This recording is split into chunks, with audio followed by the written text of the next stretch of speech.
Deep, courageous, and extremely smart is how I described Joe Lonsdale after I first met him. Joe is the founder of Palantir, a Silicon Valley success story, as well as an investor in many other tech companies. He currently runs a massively successful VC firm, but perhaps what's most exciting is that he's starting a new university in Austin aiming to bring back civil discourse, teaching the importance of Western civilization and many other fundamental lessons that are missing in most colleges today.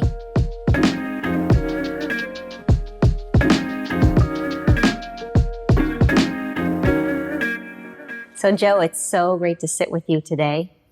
The first time I heard the name Joe Lonsdale was when I was reading an article about one of the businesses that you founded, Palantir. And frankly, I was shocked because I heard that there was this entire commotion over folks in Silicon Valley being very upset that Palantir, a cutting-edge tech company, was providing services to U.S. intelligence and possibly ICE and border. And I was surprised because I thought that folks that live in the United States would want Palantir to support military and have better intelligence for our own people. But for some reason, folks in San Francisco didn't feel the same way. And I'd love for you to react on that. You know, there are a lot of people, obviously, who are very thankful for Palantir, even in the Bay Area, and who are very positive on it. I think my co-founder, Peter Thiel, had supported President Trump, which was very unpopular in the Bay Area.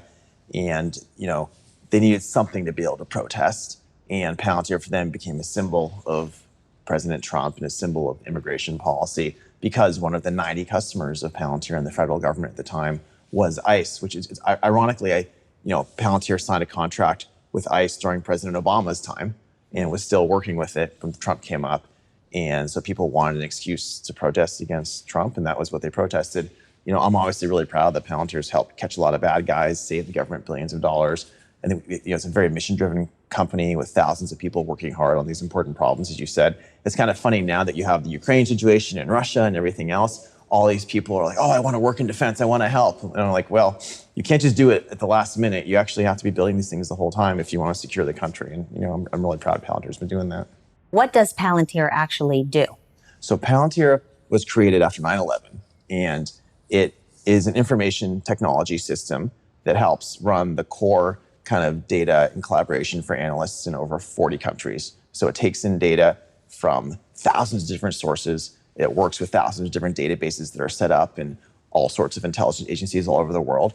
And it helps, human analysts extend their minds into the information. Because, if you have someone who's not trained in computer science and you have thousands of databases and they have to try to figure out what's going on, to see what the bad guys are doing, to see what the potential enemies and adversaries are doing, how do they do this? And Palantir creates that infrastructure that makes it intuitive for them, to make sure it defends and protects civil liberties, and you can only see what you're allowed to see, but make sure you can automatically connect to everything.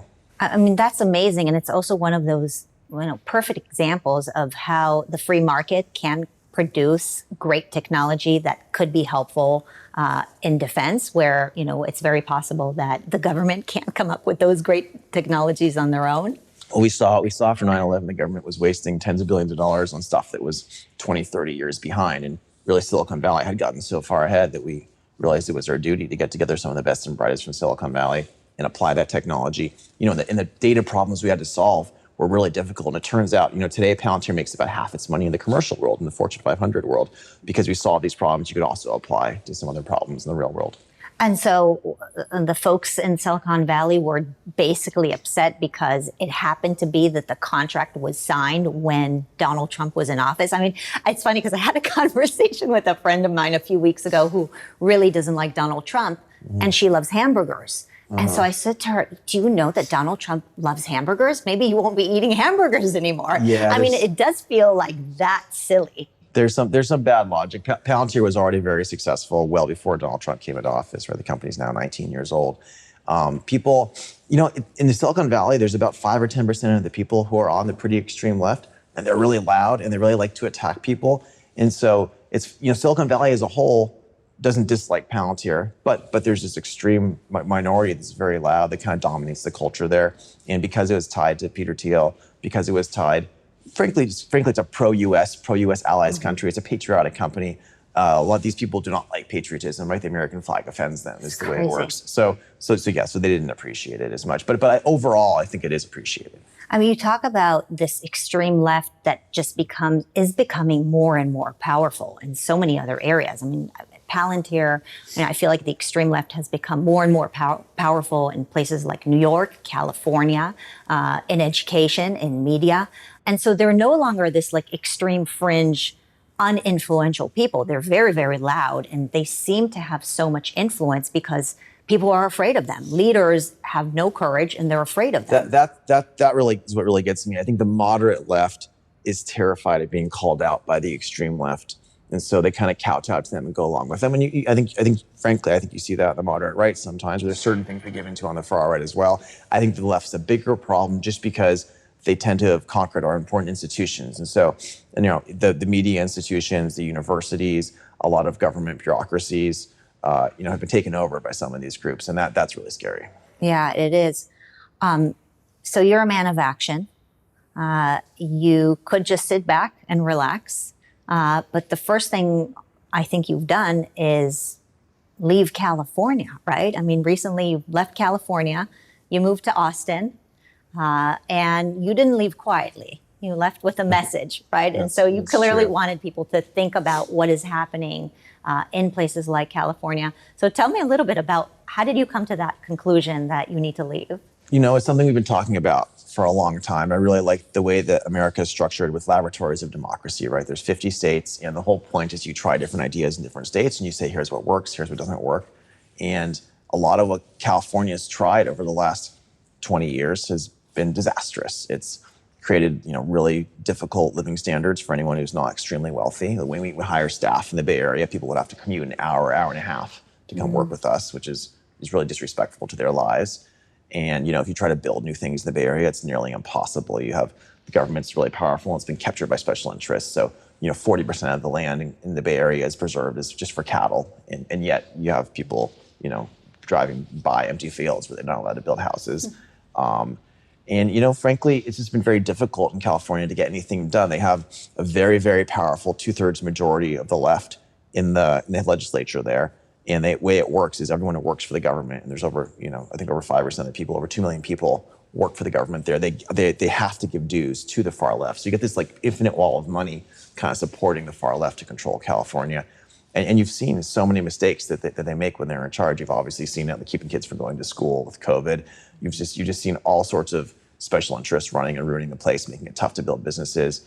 Culturally, I didn't really want to have arguments with my kids' teachers as we start to raise our kids with some of the crazy things they're trying to push in the schools there. And, I always consider myself socially liberal in the past, and I consider myself socially moderate now because I think socially left means there's just crazy stuff going on. There's like teachers yelling at kids because they only believe in 2 genders, right? So there's just all this combination of things that make it so that, part of our duty as citizens is to support systems we think are functional and that are going to lead to human flourishing and to lead to more people succeeding in our society. So I wanted to leave from a dysfunctional place and put my money and my resources and my hiring into a place that was functional. Yeah, I mean, there's a whole nother level of a duty when we become parents, right? We really start thinking about the environment and the world that we're creating for our kids. What are we teaching your kids? I have so many friends who are like, I have teenagers in San Francisco and they're crazy and I don't know what to do about it. And they've been brainwashed, and that's terrifying. It's so to me. hard. Yeah. I completely agree. I got to ask you a very honest question. And that is, so you left California. Is Austin that much better? Because, okay, so PragerU is run out of California, where I say it's the belly of the beast.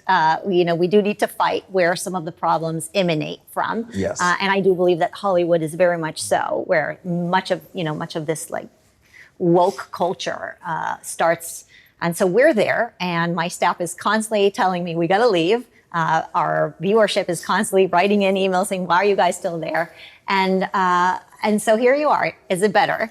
Austin is much more tolerant, actually. It's very interesting as a city. There's people here on the right. There's people on the left. You're not seen as a bad person if you're on the right, like you are in the Bay Area in the same way. Whereas the Bay Area, and people invite each other to dinner here, even if they disagree on politics. In the Bay Area, if you fought on politics, you're a bad person, right? And you're not welcome anymore. 0% capital gains and 0% income tax here. There's, it's easier to build things. A lot of my friends who moved here were all building. There's much more cranes up here than in the Bay Area. There's tons of open land to build. So there's lots of really positive, cool things about Austin. There are definitely challenges with the politics in the city itself and with the policies. You probably saw my friends and I helped pass a camping ban. We reinstated the camping ban downtown because, or the urban camping. In 2018, the progressive mayor wanted to copy SF in LA. He wanted to get lots of funds for his causes. So he tried to show people capitalism doesn't work. And he put all the tents downtown. Homeless death skyrocketed, drugs skyrocketed, sex trafficking skyrocketed. But we turned it around. We turned that off. And Texas doesn't put up with this kind of nonsense. The state also passed a camping ban to say, no, not okay. So, the government here is definitely a lot more functional overall. Yeah. I mean, also the weather is a little difficult here. That is fair. That is fair. I think during this summer, maybe people should be traveling other places. So you're definitely unique in that some of the folks that even support PragerU or that I speak with are either quiet supporters or don't want to get involved in the fight. And many folks that have done very well financially for themselves can continue to live and thrive in our current society, right? They can go and hire their own guards. They can live wherever they want. They can, have multiple homes. Yeah, their incentive is to have a lot of money and to be quiet, basically. Yeah, and then they're quiet. But you're not doing that. Why? Well, and I talk to a lot of my friends who tell me, thank you so much for speaking up and for being in the fight. And I'm running this Fortune 500 company. And if I speak up right now, or I'm working on these things in public, then I'll be attacked by these activists and I'll be shut down. And, I think the far left has done a really good job of canceling a lot of people and of showing a lot of people they should be afraid to say anything. I've done well enough that I think my main incentive in my life overall right now, for my family, for my friends, for things I care about, is for us to have a functional country over the next 30, 50, 100 years. And the only way we're going to have a functional country is if the most successful people could speak up and could push for the values that matter for our civilization. And so if I can't do it, nobody can. So that's my job. Or at least if every single one of us says we can't do it, then nobody will, right? And then bad things will happen because good people don't fight. That's right. That's what you said. We both had relatives, tied to the Holocaust. And I think you're right. If it's that in general, people don't stand up and don't fight. They let somebody else fight. Right. And it's our job to fight. Otherwise, bad things happen. Yeah, absolutely. One of the things that we also have in common is that we're very frustrated with the current state of America's education system. We're both doing something about it. You're doing something very special and unique. And so tell me a little bit about this University of Austin, which I hope to send my kids to one day. So just a plug in right there. Definitely. Well, we're off to a great start. We've raised over $120 million. We're closing on a bunch of land just east of Austin. So I co-founded this with Barry Weiss and Neil Ferguson, both amazing people, and Pano Canellis, our founding president, and then others. And we've had over 30 senior advisors who are very prominent come support it. And it's going great. We had our first seminar this summer. We put a lot of content out about it. But the idea is to create a top university. We're not just trying to create another university. We want to compete with Stanford, Harvard, Princeton, Yale, MIT. I honestly believe it's possible to get students who would go to those schools to come to this one instead, which you couldn't have done 20 years ago. 20, 30 years ago, I would have told you that. You're like, that's crazy. How could you possibly compete with institutions that have been around for hundreds of years? But people have seen these schools are failing in so many ways, and they're no longer focusing on meritocracy in so many areas. They're silencing people. Professors there are terrified to speak up. We had over 4,400 professors apply to our school in the first 3 weeks we announced it was coming. Mm-hmm. People want to come work with us. They want a place that fearlessly pursues truth. They want a place that's focused on teaching children about the values of our civilization and why our civilization has worked so well for 300 years and what were the debates and discussions and how to understand those and build upon those when we're trying to solve problems in our society. I completely agree with what you said, that 10 or 20 years ago when we thought of building these new institutions, it would probably be just completely impossible. It'd be seen as wacky. Yeah, or like parents would be like, no, never. I'm not going to, go to something that doesn't have... I was deciding between Stanford and MIT and Caltech, and then there was no need 20 years ago for something separate. Right, but now it's almost like these legacy institutions have just created a bad rap for themselves. They've doubled or tripled the size of their administrations, and you see the Sam Abrams studies. The administrations are far, far more left, even than the professors, which have also gone more that way. and frankly, they're intolerant. If you hire a 167th diversity administrator at one of these universities, and there literally is, Yale literally has more administrators than students now. It's that wacky. And so if you hire that, what do you think that person's incentive is? Their incentive is to cause problems, is to find issues where they're not issues. The incentive is to silence those who disagree with them in order to show their power. It's really crazy where these places have gone. It's so crazy. You're an employer. I am too.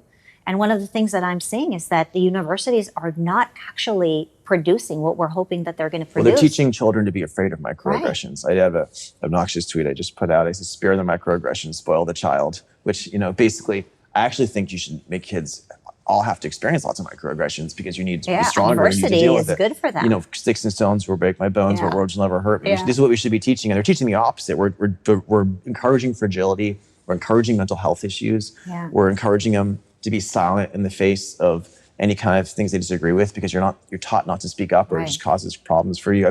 We're teaching them all the wrong lessons at these schools. And I talk to so many people who are like, we're not hiring kids from there anymore. They just come out crazy. I agree. Or lazy or not critical thinkers. And maybe they can critically read through a text, but they can't actually problem solve. The only students I want to hire from these top schools now are the contrarian thinkers who could tell me why they disagree with what was going on there, and who have the courage to still speak out about things they care about that are not them in the consensus. There are not a lot of those there. They're not as many. There are still some, and so there's still some worth hiring, but it's a lot fewer than there were a decade ago.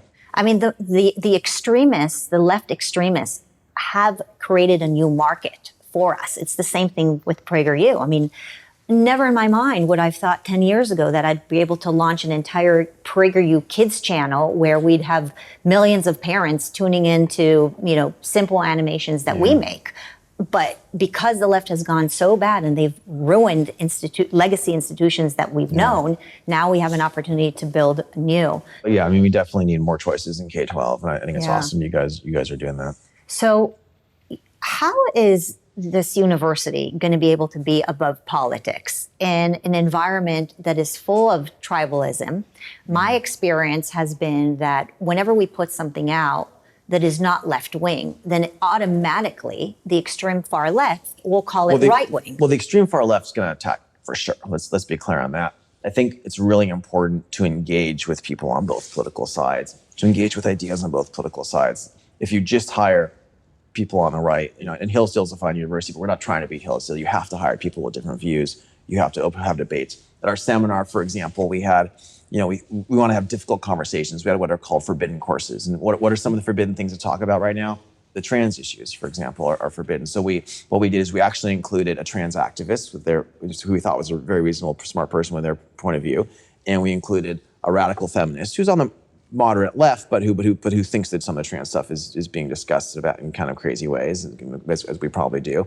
And it was really cool to have a conversation and to have debates and to have open questions. And what was really neat is at the end of it, they didn't fully agree, but they actually hugged each other at the end of it, which I thought was just really healthy that you can have civil conversations. Discourse. Civil discourse, exactly. You can have the intellectual humility to know that you may be wrong. So right now you're taught to have no intellectual humility. You're taught they're evil and you're definitely right and you have to stop them. That's what the left teaches you. But I think the idea of intellectual humility is really important for students. Yeah, fascinating. Well, it will be interesting to see as the student body grows, how you keep that kind of balance of expecting civil discourse where it's important. I think we're going to have some of the best comedy in our school in the nation because none of the comedians will go to the colleges anymore because you can't talk about these issues. But that'd be fun if we can get a place where for sure the comedians are going to love you. They're going to be more comfortable.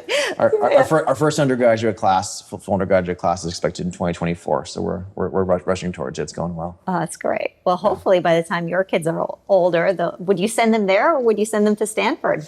I definitely would much rather they go to the University of Austin. They're going to have to, we're going to be very bureaucratic, so they're going to have to study hard and get good scores to get in. Yeah. After the Supreme Court rulings on affirmative action coming up, you may see some of these schools drop meritocracy. We're not going to drop meritocracy there, so I hope some of them qualify to get in. Wow. Well, do you think that if the school gets accredited, then you're going to have to face the expectations that the government would have? One of the reasons why we didn't accredit PragerU was A, because we're always a media company, but B, we didn't want to abide by some of the silly laws and regulations that the government would require. We're going to watch that really closely. One of my one of our goals is really to compete against Yale and Harvard and Stanford on their footing.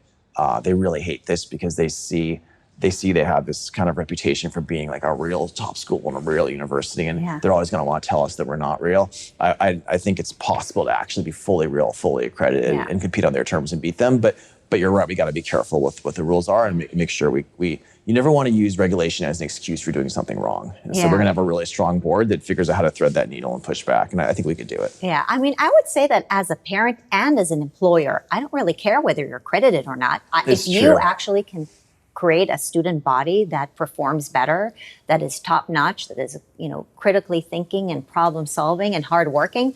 As an employer, who do you think I'm going to call? Yale, who's going to send me the kids who don't want to work, or you? 100%. I think we'll get top employers either way. I think in order to qualify for the loans that we give out for some kids that couldn't afford to go there otherwise and things like that, it's helpful to have it if we can. Yeah. Well, it certainly can't hurt as long as it doesn't start pushing you to do what you want. I'll be the first one on the board to push back on any of the nonsense. I'm sure you will. We'll figure it out. Well, it's a good segue into Cicero. Mm-hmm. So you have a foundation called Cicero, and you invest in many different companies.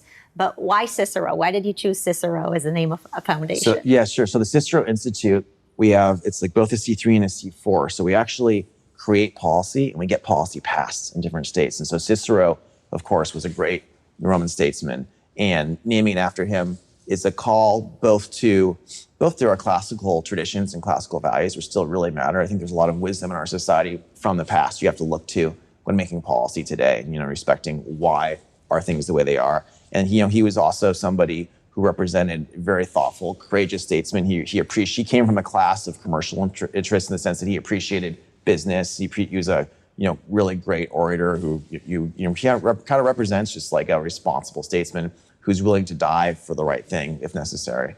And so, Cato was taken, and Julius Caesar would probably not be the right guy to name it after. So he seemed like one of the better Romans to choose. But it's been really satisfying. We got about 20 laws passed this year in the 10 different states we operate in, and we're taking systems, we're taking the values of a free society, and we're applying them to solve problems in government. That's great. Well, hopefully those of us who have the fighting spirit for truth, like Cicero, don't end up in the hands of Mark Antony with our head severed. He did have a rough ending. So. This is true. We'll have a better one. Good warning to keep in mind. Right. Yeah.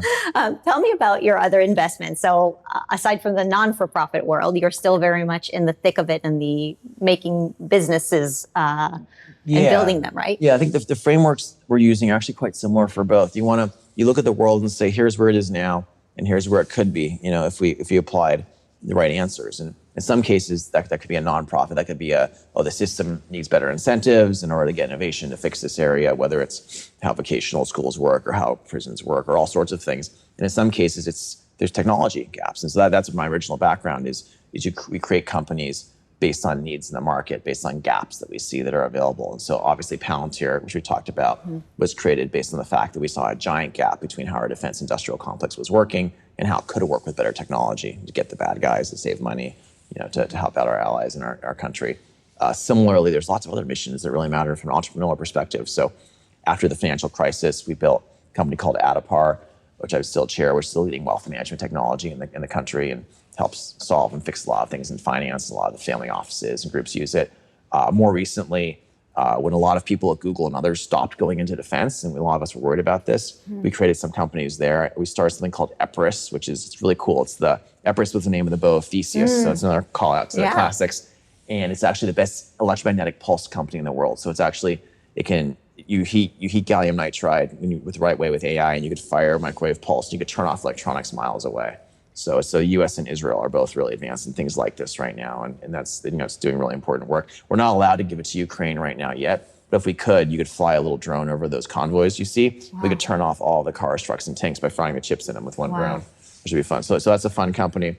One more example on the building side is right at the beginning of the pandemic, we realized that the U.S. didn't have enough advanced biomanufacturing capacity, and we weren't sure what the solution to the pandemic was going to be, but it was probably going to be something with cell therapy, gene therapy, or mRNA, because those are kind of the new things that are going on there.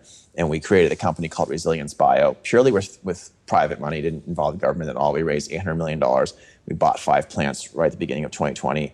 and hired thousands of people to scale them to manufacture here in the US, these advanced medicines, because we knew India, China, et cetera, they weren't going to necessarily give us stuff if we needed it, and ended up creating a very large biomanufacturing company that creates the medicines here in the US, and ended up, obviously helping out with Moderna and others for their manufacturing. So doing a lot of things to kind of strengthen the US, focus on manufacturing here, focus on solving these problems here. What informs your decision as to what to invest in? Do you invest in people? Is it the leadership? Yeah, there's two things that really matter in venture capital. Ultimately, 8VC, my firm, is one of the top venture capital firms. I think there's two things that matter. One is talent. So what are the very, very top talent people doing? Just like with a professional sports team or anything else, you have to track who the best talent are. You have to get them to work with you. In the sense in startups, you have to give them enough upside that they care about, that they feel it's theirs. And so you want to have cap tables, which is who owns it, to be very spread out with the very best talent. So we're always following talent. We're always learning about things from top talent. And then two is kind of the more interesting high-level question. It's what's possible now that wasn't possible 5 or 10 years ago. So if you want to start Uber, right, or Lyft or Didi, like that, if you did it before a smartphone existed, it doesn't make any sense. Right. If you do it now, you're 15 years too late. It's already been possible. You're not going to build a giant 100x company. And so we're always looking for what are the new possibilities. And there's a lot of new possibilities thanks to AI, thanks to the advanced stuff going on in the revolution of biology, thanks to new breakthroughs in defense and other areas, thanks to how logistics is working. So we're constantly studying these industries and finding these gaps. Amazing. I find that folks in your position that invest in many different things have kind of a general sense of how to turn lemon into lemonade.